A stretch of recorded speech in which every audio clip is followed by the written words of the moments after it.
Nabudol na ako minsan.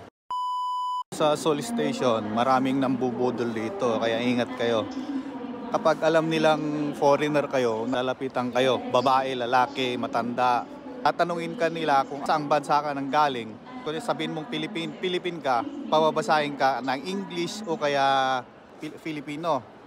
Tapos ang nakaalagay doon, gusto kong umuwi ng probinsya, pero wala akong pamasahin. Kanin-kanina lang bago ako pumunta sa CR. Sabi niya, ang pinabasa niya sa akin is, gusto kong umuwi ng Dongdaeguo pero malis yung amo ko. Hindi niya ako binayaran. Tinakbuhan niya ako.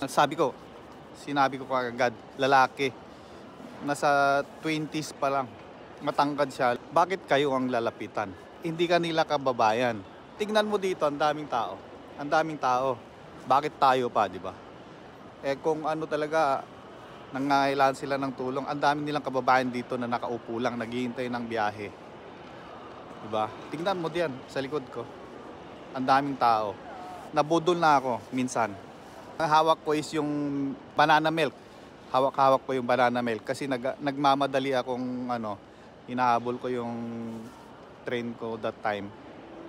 Inabot ko na lang yung kasi nangungulit yung babae dati. Inabot ko na, wala akong pera, sabi ko, inabot ko na lang yung uyo. Napangiti lang siya, tapos inabot naman niya. Kaya ingat lang kayo, lalo na dito sa Sol Station. Palagi, I think 2 beses na akong dito. Gusto nila akong budulin. Hihingan ng pamasahe kuno, kunyari na papunta ng probinsya nila. Ayun lang, huwag kang magpapabudol dito. Sa probinsya na ako, sa bus stop naman, na-encounter ako, matandang babae na.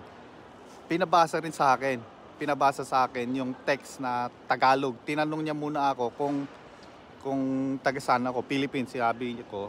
Yung ganun din yung script nila. Gutom ako, wala akong pambili. Makatabi ko mga Koreans. Ako pa pinili. Kaya ingat lang kayo, ha, ingat.